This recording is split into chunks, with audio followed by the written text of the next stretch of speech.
sans vous couper, il y a quand même quelque chose de très important à situer. Lorsque vous avez parlé de liberté, égalité, fraternité, il y a quand même des éléments historiques à rappeler. Quand on parle de liberté, égalité, fraternité, à l'époque où cet adage a été, je dis bien adage, a été prononcé, liberté, l'égalité et la fraternité n'existaient pas pour les Noirs puisqu'ils étaient encore esclaves. C'est quelque chose qu'il faut rappeler. Et quand on parle de l'histoire d'un pays, il est nécessaire de parler de tous les chapitres de l'histoire. C'est une suite logique d'événements. La situation dans laquelle on est plongé ici n'est pas due simplement au fait qu'on est en banlieue. Parce qu'aujourd'hui, que vous soyez d'ailleurs riche ou pauvre, et c'est pour ça qu'on a voulu vous emmener ici et non pas se réunir ailleurs. Vous pouvez être noir et vivre dans le 16e, mais de toute façon, face au contrôle, au passé de la police, vous serez toujours considéré comme un citoyen de seconde zone. Il y a un regard, et peut-être même émanant de vous, il y a un regard racialiste, un regard raciste qui fait que, comme le disait mon petit frère tout à l'heure authentique, le repli identitaire n'est pas vécu comme un repli de frustration, mais comme un repli de dignité. L'unité parmi les nôtres permet de mieux s'unir avec le reste de l'humanité. Ce n'est pas du racisme que de déclarer ça. Et pour conclure dessus, quand on demande qu'est-ce qu'on veut, vous demandez qu'est-ce qu'on veut. Ben, la justice, de toute façon, c'est pas ce qu'on veut, c'est ce qu'on va arracher. On va arracher la justice par rapport, vous nous avez parlé de l'esclavage, on dit que la dernière fois qu'on s'était vu, vous dites que c'est génial, ça a été reconnu comme crime contre l'humanité, de quoi se plaint-on?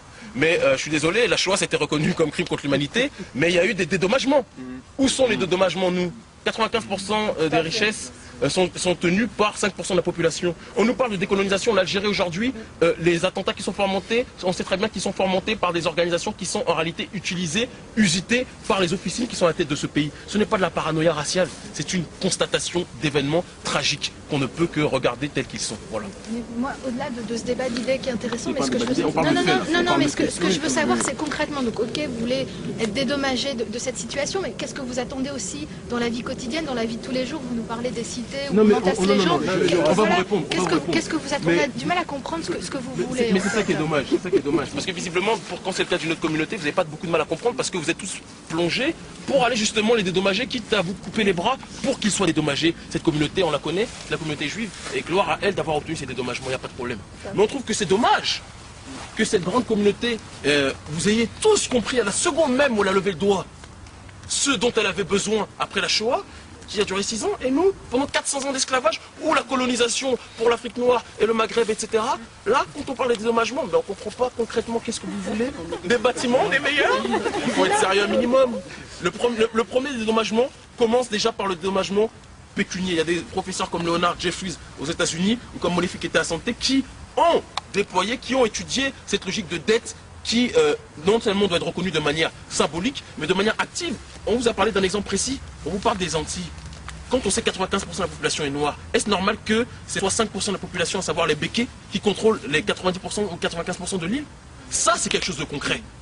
Et si vous ne voulez pas le comprendre, il faut que vous compreniez qu'il y a les enfants de ces gens-là ici qui sont en métropole et qui, eux, le comprennent. Quand on parle de concret par rapport au dédommagement, nos pays, en Afrique noire, quand on sait que ce sont des vallées qui sont à la tête de ces États-là, qui sont mis et qui musèlent, j'ai envie de dire, la population, dès que la population se lève, nous, en tant que diaspora, ce diaspora est un terme important et on sait historiquement ce que ça veut dire, on a cette possibilité de faire contrepoids puisqu'on sait que la politique du Sénégal, la politique de l'Algérie, la politique du Bénin, la politique du Cameroun, etc., se décide ici, entre autres.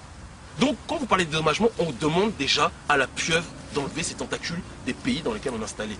On n'est pas là pour demander à avoir, allez, on veut un meilleur parc, on veut des plus grands cages de foot, etc. On fout de ça. Parce que je vous dis une chose claire, et je pense parler pour tout le monde en disant ça, le jour, à la seconde même, où on lâchera les pattes de notre continent, la seconde même où on remboursera, parce qu'on nous parle de dette, j'entends le... C'est-à-dire que le pays qui... L'oligarchie, ouais, c'est ça, il nous pille, et en plus, on est endetté. C'est quand même assez extraordinaire d'entendre ça. Et c'est ce degré de schizophrénie, de débilité, c'est pour ça que quand on parle de concret, ça c'est très concret ce qu'on dit.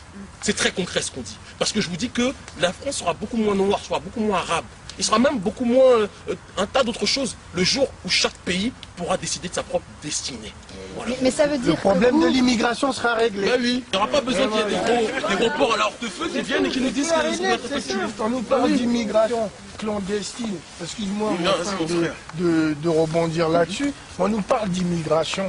Mais l'immigration, il faut déjà connaître les causes de l'immigration. Parce que les gens qui viennent en France, ils ne viennent pas avec des belles valises et le sourire. Super, on va aller s'installer là-bas, tout est préparé. C'est faux. Tous ces pays issus de l'immigration, comme par hasard, ce sont des pays à connotation francophone. Qui dit francophone, ancienne colonie de l'Empire français. Et l'immigration, elle est due à quoi? Eh ben, un appauvrissement, un pillage de tous ces pays-là. Et comme on met des valets à la place de personnes dignes de représenter leur population, on met des valets, qu'est-ce qui se passe? On étrangle les populations. Ces populations-là, avec toute cette mondialisation où le modèle, c'est le modèle occidental, mais quand on a faim, on n'a pas le même, on n'a pas l'esprit pour analyser et bien réfléchir. Et bien ces gens-là, ils risquent leur vie pour traverser la Méditerranée, à croire à un bonheur qu'il y a ici. Mais alors que quoi, ils arrivent ici?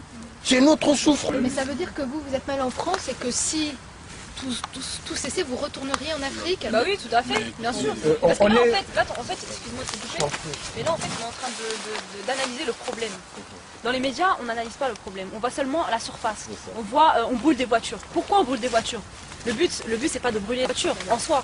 C'est pas du tout utile. Il faut essayer de réfléchir, de voir pourquoi est-ce qu'il y a une souffrance. Pourquoi est-ce qu'on se réunit aujourd'hui dans un parc? Pourquoi on est ici debout? Moi, ça m'amuse ici. Je suis congelée. Voilà, ça m'amuse pas du tout. C'est que là, il y a un réel problème et il faut essayer d'aller au fond du problème. Le fond du problème, c'est ce qu'on est en train de dire, c'est la post-colonisation. Au départ, il y a eu quoi? Il y a eu l'esclavage. Ensuite, il y a eu la colonisation. Et maintenant, il y a l'immigration. L'immigration de masse, c'est des personnes qui se sacrifient, qui traversent la mer Méditerranée pour venir ici et on ne se pose pas de questions. Tout ce qu'on fait, c'est de mettre des barrières, de dire non, vous venez pas. Non, voilà, des tests ADN. Des tests ADN. Il y a tous les jours des personnes qu'on envoie dans des avions, on leur dit, allez hop, retournez chez vous. Et vous croyez qu'ils sont contents? Vous croyez qu'ils sont contents des personnes de s'arracher de leur pays, de leur famille et de venir ici mendier? Vous croyez qu'ils sont contents? Non, ils ne sont pas contents. C'est que là, on voit seulement les conséquences. Ce que je demande, moi, c'est qu'on règle le problème réellement. Pas seulement on ne voit pas seulement la surface. Aussi, j'aimerais dire aussi que par rapport à notre frère Kémy Sava, c'est qu'on arrête cette diabolisation. De dire que c'est le nazi noir, c'est un raciste, c'est un anti-blanc, c'est un anti-arabe. Non, pas du tout. C'est que là, on s'est retrouvés sur des idées. On s'est retrouvés, il y a un consensus sur ce problème-là, sur cette souffrance-là. Donc maintenant, aujourd'hui, on est ici et on discute. Et on veut des solutions. Et on vous demande pas la charité, loin de là, on vous demande pas la charité. Personne pour la charité. Pas du tout, nous ne demandons pas la charité, nous faisons un constat. Et après le constat, il y aura une lutte et il y aura une solution, Inch'Allah. Mais donc vous disiez vous êtes mal en France en fait. Tout à fait. Vous ne considérez pas dans votre pays? Tout à fait, ici. pas du tout. Mais si un Chinois va au Sénégal, c'est-à-dire qu'il est sénégalais? Si, j'ai du mal à comprendre un petit peu. C'est-à-dire qu'on a tellement été loin dans l'aliénation et dans la déstructuration mentale qu'aujourd'hui, c'est surprenant qu'on vous dise qu'on n'est pas français. Mais non. Votre nationalité, c'est pas la Mais nationalité écoutez, française. madame, j'étais en prison.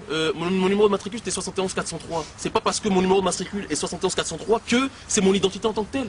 On est né ici, on a vécu ici, mais je dis que la France appartient, j'ai envie de dire, à ses autochtones en tant que tels. On a tous un pays. Si on est ici, c'est pas parce qu'on est amoureux de la Tour Eiffel, il faut que vous le compreniez. Elle a très bien résumé, ma soeur. Ce qui est important, c'est qu'on comprenne qu'il y a des gens qui pillent.